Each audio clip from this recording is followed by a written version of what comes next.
Hello students, welcome to Bansal Academy. This is your English faculty Ishu Gupta. So we are going to start with very important topic in English language, that is pronouns. So let's start with that.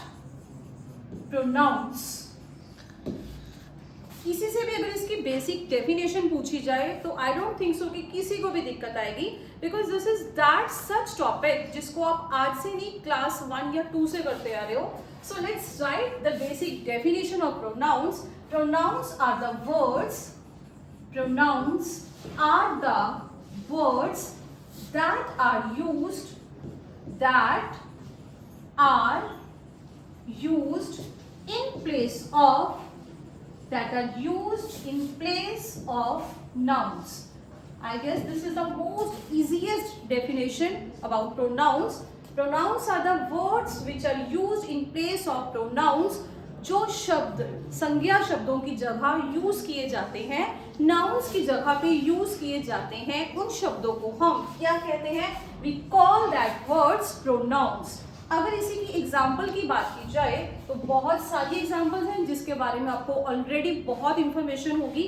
Let's do that. He, for example he, she, it, they, you, and dash dash dash. That means there are many examples, there are many pronouns which we use in our day-to-day daily life. So these are some important definition which you have to know, which you must be aware of. So pronouns are the words which are used in place of nouns, and here are the examples. Apart from this definition, there are few more definitions जिसके बारे में आपको पता होना बहुत ज़्यादा ज़रूरी है. Let's discuss that. That is first person. जब भी प्रोनाउंस के बारे में हम लोग डिस्कस करेंगे, दीज आर द टर्म्स जिसके बारे में अगर आपको बहुत अच्छे से इंफॉर्मेशन होगी तो प्रोनाउंस का पूरा चैप्टर क्रैक करना, क्वेश्चन सारे के सारे सॉल्व करना, that will be very easy. तो first person, second person, third person.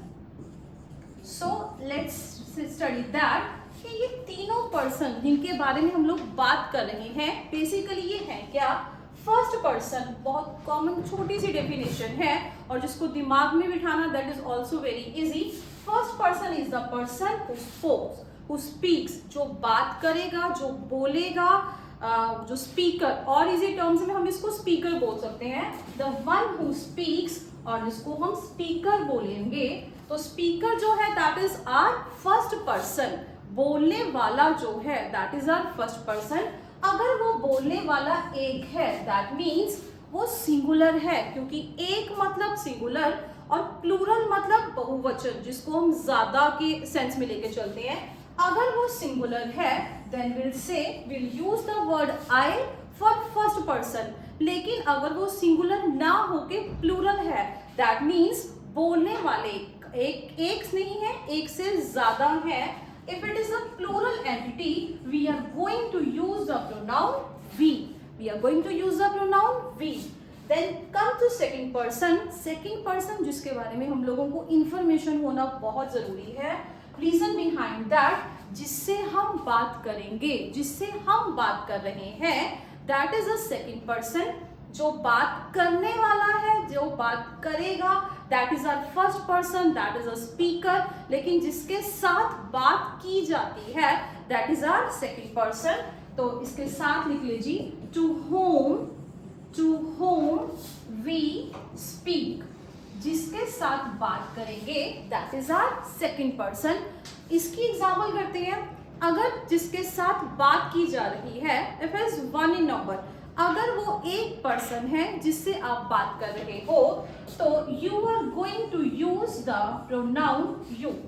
You is the pronoun for that. If you are going to talk to a single person, लेकिन जिनसे आप बात कर रहे हो अगर वो गिनती में, काउंट में एक नहीं एक से ज्यादा है, then you are going to again use the word you. You is a very beautiful word जिसकी ब्यूटी इसी में है कि that itself is a singular and that is a plural too. ये सिंगुलर की जगह और प्लूरल की जगह दोनों पे यूज किया जा सकता है. अगर सामने जिससे बात की जाए वो एक है, even then we are going to use the word you. अगर वो ज्यादा है तब भी आप उसके लिए यू ही यूज करेंगे. अब चलते हैं जी थर्ड पर्सन पे. जो बोलने वाला था, स्पीकर था, वो फर्स्ट पर्सन था। जो सेकंड पर्सन है जिसके साथ बात की जा रही है, लेकिन जिसके बारे में बात की जा रही है, that is no other than our third person. So let's write of whom। Of whom means जिसके बारे में हम लोग बात करेंगे। Of whom we speak is third person, जिसके बारे में बात करेंगे वो थर्ड पर्सन होगा। Now let's come to the example. अब इसकी एग्जांपल, इसका प्रोनाउन देखते हैं। अगर वो काउंट में एक है, दैट मीन्स वो सिंगुलर है। अगर वो सिंगुलर है तो हमारे पास एक नहीं, दो नहीं, rather we have a total of 3 pronouns which we can use. 3 pronouns वो कौन कौन से हैं? You can say they are he, she and it. He, she, it, जिसके बारे में बात की जाएगी, तो these are the pronouns which we can use. He एक वर्ड है, एक प्रोनाउन है जिसको आप यूज करते हो। You specifically use this pronoun for masculine gender. Masculine means एक मेल जेंडर के लिए आप लोग हमेशा कौन सा प्रोनाउन यूज करेंगे? We are going to use the pronoun he. But अगर सामने वही पर्सन मैस्कुलिन ना होके she is a feminine gender, feminine means female gender है, then you are going to use the pronoun she. Masculine के लिए ही, feminine के लिए दैट मीन्स फीमेल के लिए शी। लेकिन अगर वहीं पे आपके पास इनके अलावा एक और कैटेगरी है, that is non living things. अगर किसी भी नॉन लिविंग थिंग्स, बर्ड्स या एनिमल्स के रिगार्डिंग बात की जाएगी, then you are going to use the pronoun it. इन तीनों categories, birds, animals and non living things, इन तीनों के लिए आप लोग एक ब्रॉड सेंस में प्रोनाउन यूज करते हैं, दैट इज इट। बट ये सारे के सारे तभी पॉसिबल हैं अगर हमारे पास केस कौन सा था? सिंगुलर। सिंगुलर के अलावा एक और केस बनेगा प्लूरल। जब ये गिनती में एक नहीं होंगे, एक से ज्यादा होंगे, तो प्लूरल के लिए हमारे पास एक ही वर्ड है। प्लूरल मीन के लिए है they. Just right down. For plural we are going to use the pronoun they. Singular के लिए ही, शी, इट, और प्लूरल के लिए दे। आई होप ये बातें आप लोगों को, ये कॉन्सेप्ट्स आपको बहुत अच्छे से समझ में आए होंगे। इनके अलावा भी कुछ छोटी छोटी डेफिनेशंस और हैं जिनको लेके स्टूडेंट को इतनी अवेयरनेस नहीं होती। उनको पूरी की पूरी इंग्लिश लैंग्वेज वो पढ़ लेते हैं, लेकिन ये छोटी छोटी डेफिनेशंस वो स्किप कर जाते हैं या उनको दिमाग में कुछ कंफ्यूजन रहती है। So let's resolve that. एक वर्ड है सब्जेक्ट और एक दूसरा वर्ड है object. Very important words in English language. अगर इनके बारे में इंफॉर्मेशन नहीं होगी, दोनों का बेसिक डिफरेंस क्लियर नहीं होगा, तो हमारे लिए आगे प्रोनाउंस को करना, इंग्लिश लैंग्वेज को समझना बहुत मुश्किल हो जाएगा। सब्जेक्ट एक बहुत कॉमन वर्ड है, इंग्लिश में आप लोग करते भी हो, और इसके बाद आप लोगों को इस प्रोनाउन को एक समरी के आपको उसमें रूप में दिखाऊंगी। तो समरी की फॉर्म में जब आप इसको करोगे, वहां पे भी सब्जेक्ट और ऑब्जेक्ट दोनों का रेफरेंस मिलेगा। सब्जेक्ट इज अ वर्ड जो आप उस पर्सन के लिए यूज करते हो जो काम करने वाला है। काम करने वाले को हमेशा क्या बोला जाता है? सब्जेक्ट। और वहीं पे उस काम को झेलने वाले को, या the one who receives the action, जो उस एक्शन को रिसीव करेगा, यू कॉल इट ऑब्जेक्ट। लेकिन अगर वहीं पे वो काम करने वाला है, one who does the work, या वर्क या एक्शन जैसे मर्जी लिख सकते हैं हम लोग, the one who does the action is our subject, and the one who receives the action, receive मतलब उसी काम को झेलना, उसको रिसीव करना, so that is no other than our object। ये बेसिक सा डिफरेंस है जिसके बारे में क्लैरिटी होना बहुत ज़्यादा ज़रूरी है। और ये बेसिक कुछ डेफिनेशंस थी।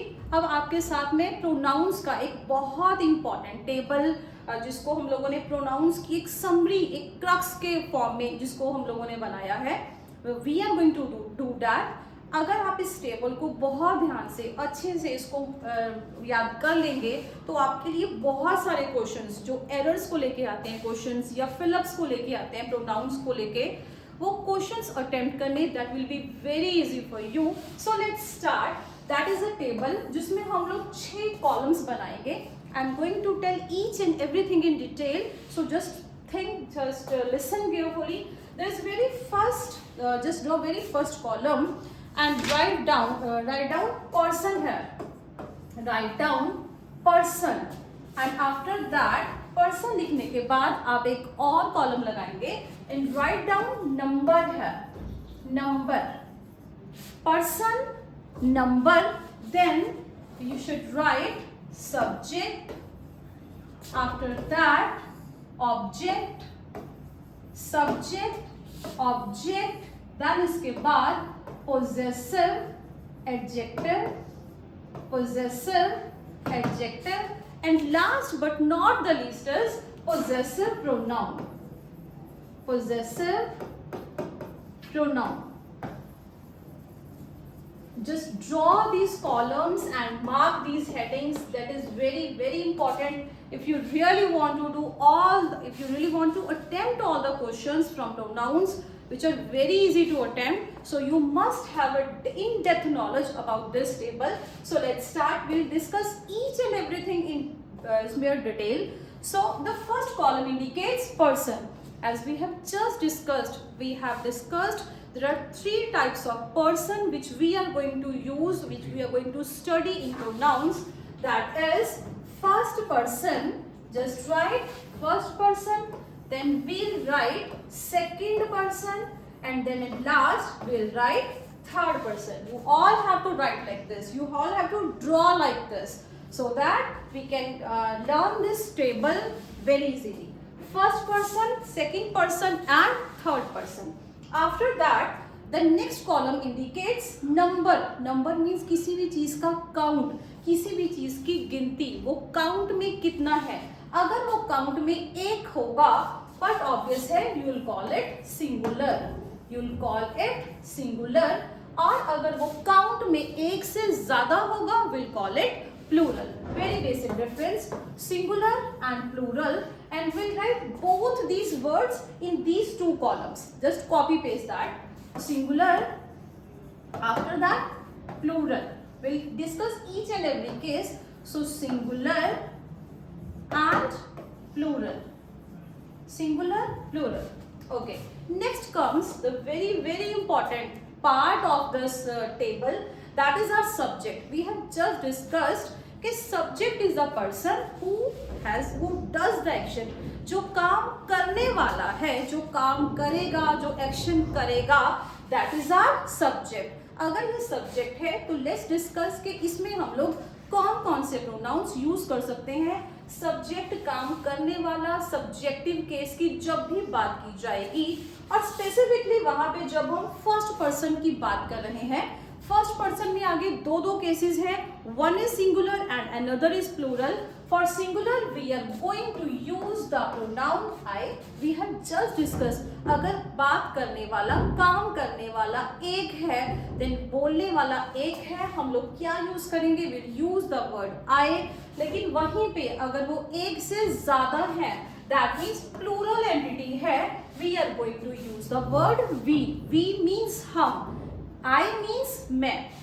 Then come to second part. Second is second person, singular and plural. We have just discussed कि second person means जिसके साथ बात की जा रही है, जिसके साथ बात की जाएगी, अगर वो काउंट में, गिनती में एक होगा, तो you are going to use the word you. लेकिन अगर वो काउंट में एक से ज्यादा भी होगा, even then you are going to use this word you. You both acts as singular as well as plural. This is for subject. Other parts of the table we have yet not discussed, but we will discuss very soon. You and you. Now come to third person singular case. Third person singular case, as I have already told, there are 1, 2, already there are 3 cases. That is he. He is used for masculine gender, that means male gender. Then another word was she. She is used for feminine gender, that means female gender. Last word was it, which was used for birds, animals and non-living things. I hope you remember all this. And the last case is plural case. Plural case, third person, जिनके बारे में बात की जा रही है वो एक नहीं, एक से ज्यादा है। अगर ऐसा केस होगा देन उसका सब्जेक्टिव केस, काम करने वाला क्या होगा, that will be they. We have already discuss that. But अब जो टेबल का नेक्स्ट वाला, इस पूरे के पूरे चार्ट का क्रक्स का जो अदर पार्ट है, जो 3 कॉलम्स हैं, I think these are new for you. जो इसमें वर्ड्स यूज किए जाएंगे they are not new for you, but उसका कॉन्सेप्ट कुछ अलग से अच्छे से समझ में आएगा। ऑब्जेक्ट, सब्जेक्ट काम करने वाला, ऑब्जेक्ट उस काम को झेलने वाला, उस एक्शन को रिसीव करने वाला। अगर वो फर्स्ट पर्सन है, फर्स्ट पर्सन है, मोर ओवर वो काउंट में एक है, अगर वो एक होगा उसका ऑब्जेक्ट क्या होगा, दैट वुड बी मी। आई के लिए हम लोग सब्जेक्टिव केस हमेशा होगा आई, और आई के कॉरेस्पॉन्डिंग ही उसी का ऑब्जेक्टिव केस होगा मी। ये हम लोगों को अपने दिमाग में बात बिठानी पड़ेगी। These are the words which are not new for you, but yes, उनके कॉन्सेप्ट्स अब क्लियर होंगे कि सब्जेक्टिव केस कब यूज होगा और ऑब्जेक्टिव केस कौन सा होता है, वो कब यूज किया जाएगा। एक इनकरेक्ट सेंटेंस को करेक्ट अगर आप करना चाहते हैं तो इस टेबल के रिगार्डिंग जितनी भी इंफॉर्मेशन है उसको बाय हार्ट कर लो, क्वेश्चंस बहुत इजीली सॉल्व हो जाते हैं। For I you are going to use the word me. Next is we. We means हम।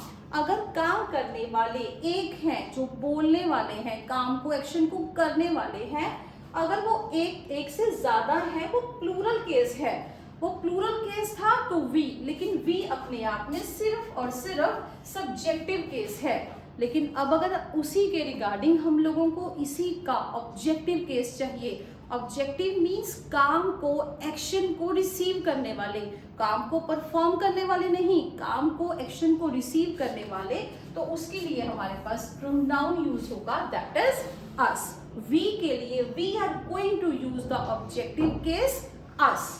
Next comes second person singular case, जिसके साथ बात की जाती है।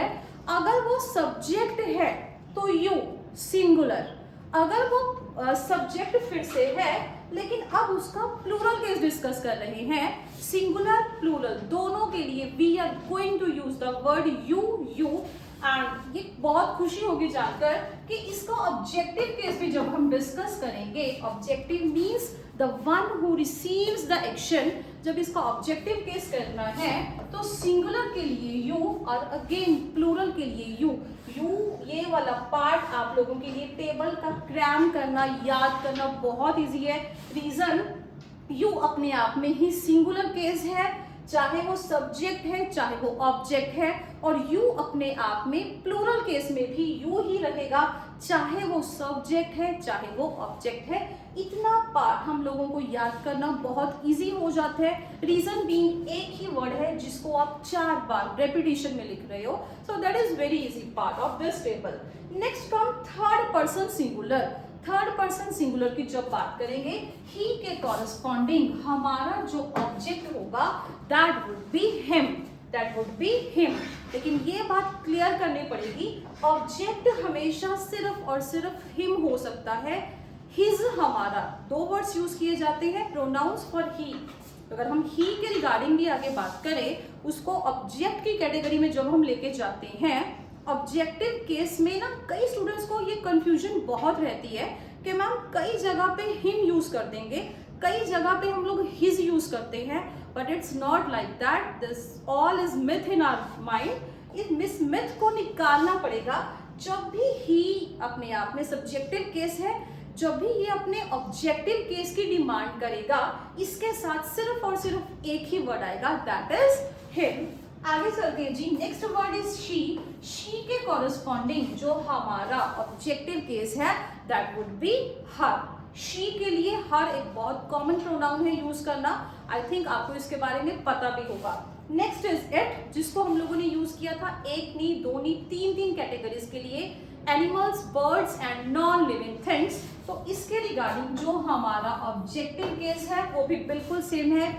इट सब्जेक्ट का भी काम करेगा और इट ऑब्जेक्ट का भी काम करेगा, दोनों जगह ये सेम ही काम करता है, सेम ही वर्ड है।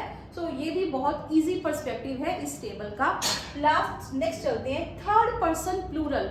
अब थर्ड पर्सन है जिनके बारे में बात की जा रही है, लेकिन वो एक नहीं एक से ज्यादा है, और मेरे को उसका सब्जेक्टिव केस दे तो मिल गया, लेकिन मेरे को अब चाहिए उनका objective case. Just right down them is the objective case for they. चलिए यहाँ तक आई गेस आप लोगों को बहुत अच्छे से क्लियर हो गया होगा कि अगर हमारे पास सब्जेक्ट ये है तो उसके कॉरस्पॉन्डिंग ऑब्जेक्ट हम लोगों को कौन सा यूज करना है। लेकिन अब इस टेबल के जो अदर नेक्स्ट जो हमारे कॉलम्स हैं that are very new words for you. Reason being adjective तो आई गेस आप लोगों ने सबने सुन रखा होगा। एडजेक्टिव होता क्या है? Adjective are describing words. बहुत बचपन से हम लोग ये डेफिनेशन करते आ रहे हैं। एडजेक्टिव जिसको हिंदी में विशेषण भी बोला जाता है। विशेषण कहाँ पे यूज किए जाते हैं? Basically adjectives are used in place of nouns. बहुत बेसिक सी डेफिनेशन है। डिस्क्राइबिंग वर्ड्स, अगर एक किसी लेमैन को आप इसकी डेफिनेशन बताना चाहते हो that what basically an adjective is, तो the example is describing words. Describing words आप जैसे ही बोलोगे समझ में आ जाता है कि जो चीज उसकी विशेषता बताएगी उसको हम हिंदी में भी विशेषण बोलते हैं। लेकिन एडजेक्टिव के साथ मैंने एक कॉन्सेप्ट और ऐड ऑन कर दिया। ध्यान से देखें, यहाँ पे पोजेसिव लिखा हुआ है। Possessive is a word which is derived, जो निकाला गया है किसी वर्ड से, उसका रूट वर्ड है possession. I am writing here possession. Possession एक रूट वर्ड है जहां से हम लोगों ने एक वर्ड निकाला पोजेसिव। बहुत कॉमन वर्ड है और पोजेशन का मतलब समझने की कोशिश करते हैं। Possession means ownership. If you want to write you can. Possession basically means ownership, जिसको हम हिंदी या पंजाबी में मलकियत भी बोल सकते हैं। जब हम किसी चीज पे अपनी ऑनरशिप, अपना हक जताने की कोशिश करते हैं, यू कॉल इट पोजेशन। उसी पोजेशन से हम लोगों ने एक वर्ड डिराइव कर दिया, that is possessive. Possessive adjective, adjective तो था लेकिन अब हम लोगों ने उसमें एक छोटा सा कॉन्सेप्ट ऐड ऑन कर दिया because that is very much important. ये कॉन्सेप्ट के बारे में अगर आप लोगों को अच्छे से इंफॉर्मेशन है, क्वेश्चंस आगे बहुत इजीली सॉल्व हो जाते हैं। Believe me, possessive adjective, possessive adjective जब हम एडजेक्टिव तो यूज करेंगे ही करेंगे, लेकिन वहां पे हम लोग अपनी ऑनरशिप को जरूर डिनोट करते हैं। लेट्स स्टडी कि आज को आगे करना कैसे है। Attempt first person singular case था हमारे पास, आई सब्जेक्टिव केस। उसी का ऑब्जेक्टिव केस हमारे पास था मी। आई मीन्स मैं। अब मैं समझने की कोशिश करती हूँ कि पोजेसिव एडजेक्टिव क्या होगा और मैं उसको क्या नाम दे सकती हूँ, कैसे इसको अप्लाई कर सकते हैं। आई मीन्स मैं। अगर मैं मेरे को लेके, अपने आप को लेके किसी चीज की पोजेशन डिनोट करती हूँ, पोजेशन डिनोट करेंगे तो हम यही बोलते हैं मेरा। बहुत बार आप लोगों ने देखा होगा मेरा देश, माय कंट्री, माय पेन, मेरा पेन। तो जब भी आप लोगों ने एक मेरा वर्ड यूज कर दिया, वहां पे एक पोजेशन का जो कॉन्सेप्ट है वो बाय डिफॉल्ट आ जाता है। तो मेरा, मेरा को हम इंग्लिश में क्या यूज करेंगे? My. So right down for I, I is a subjective case. For that, objective case is me, and for that, possessive adjective case is mine. इस चीज को आपको दिमाग में बहुत अच्छे से बिठाना होगा। नेक्स्ट आगे चलते हैं जी। प्लूरल केस है, सब्जेक्टिव केस है वी। जिनके बात जो बात करने वाले हैं वो एक नहीं है, एक से ज्यादा है। अगर उसका सब्जेक्टिव केस है वी, वी मीन्स हम। वी का हिंदी वर्जन लेते हैं। वी का हिंदी वर्जन है हम। हम से हम पोजेशन एडजेक्टिव जब डिनोट करेंगे, हम से बनेगा हमारा। हमारा जिसको हम हिंदी में बोलेंगे आर। बहुत कॉमन वर्ड है, आपको बहुत बेसिक वर्जन के साथ इसको एक्सप्लेन कर रही हूँ ताकि हिंदी के साथ साथ ये आपको इसका कॉन्सेप्ट एक बार अच्छे से क्लियर हो जाए। मैं से मेरा और हम से हमारा, ये बहुत अच्छे अच्छे वर्ड है, बहुत इजी है इनको याद करना। Next second person case is you and you. You is used for both subjective case as well as objective case. और you का real में meaning क्या होगा? तुम से हम बना सकते हैं adjective case बनाना है, so that would be तुम्हारा। तुम्हारा means your। अगर वो सिंगुलर है वो तब भी योर है, अगर वो प्लूरल है वो तब भी योर ही लिखा जाएगा, इसके अलावा वो और कुछ लिखा भी नहीं जा सकता। आगे समझते हैं। थर्ड पर्सन सिंगुलर केस, अगर थर्ड पर्सन सिंगुलर केस की बात करेंगे, subjective case is he and objective case is he. अब आप लोगों की कंफ्यूजन यहाँ पे दूर होगी। जब भी सेंटेंस में डिमांड होती है ऑब्जेक्ट की, अगर ही के कॉरेस्पॉन्डिंग मेरे को ऑब्जेक्टिव केस चाहिए तो that would be no other than him. वो हिम के अलावा और कुछ यूज किया ही नहीं जा सकता। जिस हिज की हम लोग बात करते हैं, रियलिटी में वो हमारे पास ऑब्जेक्टिव केस है ही नहीं। रीजन बिहाइंड दैट इज वो हमारे पास पोजेसिव एडजेक्टिव केस है। जब सेंटेंस की डिमांड एडजेक्टिव की होगी, एडजेक्टिव वाले केस में हम लोग हिज यूज करेंगे, और जब भी ऑब्जेक्ट की डिमांड होगी we are going to use the word him. So I guess अब इन दोनों वर्ड्स के बीच का जो डिफरेंस है, जो कंफ्यूजन है, आई गेस वो बहुत अच्छे से क्लियर होगी। Next is she. शी के लिए हमारे पास एक वर्ड था, ऑब्जेक्टिव केस था हर, और जब भी हम इसका पोजेसिव एडजेक्टिव करेंगे वो बिल्कुल सेम रहेगा, दैट इज हर, उसमें कोई चेंज नहीं आएगा। Next is subjective cases for singular, that is it, and objective cases it. लेकिन जब हम इसका पोजेशन डिनोट करेंगे, पोजेसिव एडजेक्टिव केस डिस्कस करेंगे, दैट वुड बी इट्स, उनका, इट्स उनके लिए यूज किया जाएगा। They, them, them, and the possessive adjective cases their, THEIR, their. This was a concept for possessive adjective. लेकिन इसी पोजेशन का जो कॉन्सेप्ट है उसको हम लोगों ने सिर्फ और सिर्फ एडजेक्टिव में नहीं, उसको हम लोगों ने प्रोनाउंस में भी कुछ एड ऑन कर दिया। Yes, this term is very much new for you, लेकिन एक बार आप इसके जो टेबल है एक बार आप इसको कंप्लीट कर लें। जब हमारे अपकमिंग लेक्चर्स होंगे, in that I will describe you each and everything about this possessive pronoun, और पोजेसिव एडजेक्टिव और पोजेसिव प्रोनाउन के बीच का जो रिलेशनशिप है उसको बहुत अच्छे से एक्सप्लेन किया जाएगा बाय यूजिंग अ फॉर्मूला। एक छोटा सा फॉर्मूला होगा जिसके साथ आप दोनों के बीच का डिफरेंस और कौन से सेंटेंस की रिक्वायरमेंट के हिसाब से क्या यूज करेंगे, पोजेसिव एडजेक्टिव यूज करना है या पोजेसिव प्रोनाउन यूज करना है, जो भी यूज करना होगा, you must be aware of that. उसमें कंफ्यूजन बिल्कुल नहीं होगी, बिकॉज वो छोटा सा फॉर्मूला एक बुलेट की तरह काम करेगा जो आपको बहुत अच्छे से क्लैरिटी देगा। नेक्स्ट चलते हैं। First person subjective case I, objective case me, possessive adjective case is my. अब आगे चलते हैं इसका possessive pronoun case, that is mine. The case is mine. Possessive pronoun के रिगार्डिंग ज्यादा इंफॉर्मेशन है, लेकिन फिलहाल एक छोटी सी इंफॉर्मेशन शेयर करूंगी कि जब भी आप पोजेसिव प्रोनाउंस वाला ये टेबल, इस कॉलम को कंप्लीट करोगे, इस कॉलम में हमेशा जितने भी हमारे पास ये प्रोनाउंस का यूज किया गया है, इनके साथ हमेशा पोजेसिव प्रोनाउंस में एस ज्यादातर, आई एम नॉट सेइंग कि हमेशा और हर किसी में, बट ज्यादातर इसमें एस एट द एंड जरूर ऐड ऑन किया जाता है। सो उसके रिगार्डिंग हम लोगों को आगे वाले इसको सॉल्व करते हैं ताकि क्लैरिटी हो जाए। आई के लिए था माइन, यहाँ पे आप लोग एस ऐड ऑन नहीं करेंगे। आई एम नॉट सेइंग कि ये सब में ऐड होता है, लेकिन ज्यादातर ऐड किया जाता है। माइंस ऐसा कोई वर्ड नहीं होगा, that would be mine. Next चलते हैं जी। प्लूरल केस था वी आर, लेकिन अब इसी का पोजेसिव प्रोनाउन केस होगा आर्स। आपको उस फॉर्मूला के थ्रू भी पता चल जाएगा, अपकमिंग वीडियोस में भी पता चल जाएगा आर कहाँ पे यूज करना है और आर्स कहाँ पे यूज करना है। बिकॉज ज्यादातर जो पुराने आप लोगों के क्वेश्चंस आते हैं, क्वेश्चंस में like there are some questions, our is a country, our is a great country, ours is a great country, इस तरीके के क्वेश्चंस पूछे जाते हैं। उनमें आर सही है या आर्स सही है, इस चीज को प्रेडिक्ट तभी कर पाएंगे अगर हम लोगों को इनका बेसिक डिफरेंस क्लियर होगा।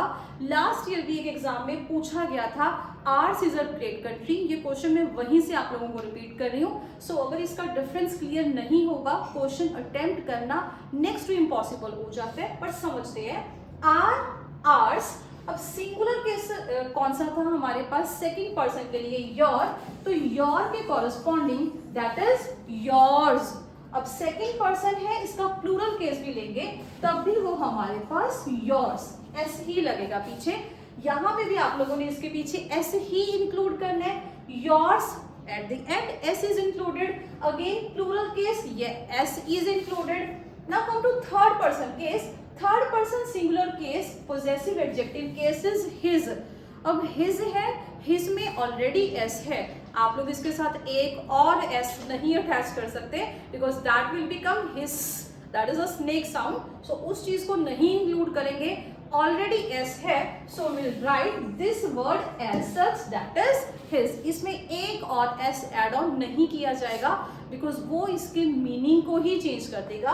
नेक्स्ट वर्ड इज शी के corresponding her at the last possessive pronoun cases hers, HERS, hers. अब the last part its and खुशी होगी ये भी जान के कि इसके साथ का कोई भी पोजेसिव प्रोनाउन केस होता ही नहीं है, इसीलिए हम लोग यहाँ पे डैश लगा देंगे, दैट मीन्स इसका कोई केस नहीं है. अब next part plural part, they, them, their, that एक ऐसे इंक्लूड कर देंगे, then the word become that's. ये बहुत इंपॉर्टेंट पर्सपेक्टिव है जिसके बारे में हम लोगों को पता होना बहुत जरूरी है. क्वेश्चंस तभी सॉल्व हो पाएंगे अगर ये टेबल आप लोगों को बाय हार्ट हो जाएगा. आई एम नॉट सेइंग कि यू मस्ट क्रैम दिस, इसको क्रैम करने की जरूरत नहीं है, लेकिन हम इसके सेंटेंसेस और इसकी प्रैक्टिस इतनी ज्यादा करेंगे कि ये आपको वैसे ही बाय हार्ट हो जाएंगे. कम टू नेक्स्ट पार्ट, इसके अलावा भी कुछ बहुत छोटे छोटे पर्सपेक्टिव्स हैं जिसके बारे में हम लोगों को इंफॉर्मेशन होना बहुत जरूरी है. जो मिथ्स हैं स्टूडेंट के दिमाग में कि मैम ये कैसे होते हैं, एक और बात समझते हैं. लेट अस सपोज मैं नाउन के रिगार्डिंग बात कर रही हूँ. नाउन का अगर मैं कोई भी सिंगुलर केस लेती हूँ, let's say I right the word hair boy. ये बहुत इंपॉर्टेंट कॉन्सेप्ट है जिसके बारे में 99% स्टूडेंट्स हमेशा कंफ्यूज रहते हैं. So let's clear this point here. Noun है सिंगुलर केस बॉय, अगर मैं इसी का प्लूरल वर्जन पूछूं तो प्लूरल करने के लिए बहुत कॉमन सी चीज है, हम लोग क्या करते हैं ज्यादातर पीछे एस, लास्ट में SES या IES इसके साथ इंक्लूड कर देंगे तो ये सिंगुलर से क्या बन जाएगा, plural. So will write boy, boys. लेकिन ये सारा का सारा कॉन्सेप्ट किसका था, सिर्फ और सिर्फ नाउन का. वहीं भी अगर मैं बात करूं किसकी, एक और इम्पॉर्टेंट पार्ट्स ऑफ स्पीच है जो हमारी इंग्लिश लैंग्वेज का, इंग्लिश ग्रामर का बहुत इंपॉर्टेंट पार्ट है. नाउन भी ऐसा एक पार्ट है, वर्ब भी इम्पॉर्टेंट, बहुत इंपॉर्टेंट पार्ट है. वर्ब की जब भी बात की जाएगी स्टूडेंट्स को उसमें कंफ्यूजन होना बहुत जेन्युइन है कि मैम इसमें सिंगुलर या प्लूरल, इसकी पहचान कैसे करें. उस पहचान को करना बहुत ज़रूरी है. क्वेश्चंस नहीं सॉल्व होंगे, कोई भी पार्ट नहीं अटेम्प्ट कर पाएंगे अगर इसके बारे में क्लैरिटी ना हुई. लेट्स से मैंने यहाँ पे लिखा, अच्छा वर्ब होता क्या है. वर्ब बेसिकली अगर हम इसकी डेफिनेशन पूछें, वैसे ही लेमैन के लिए छोटी सी डेफिनेशन, तो the verb is action words.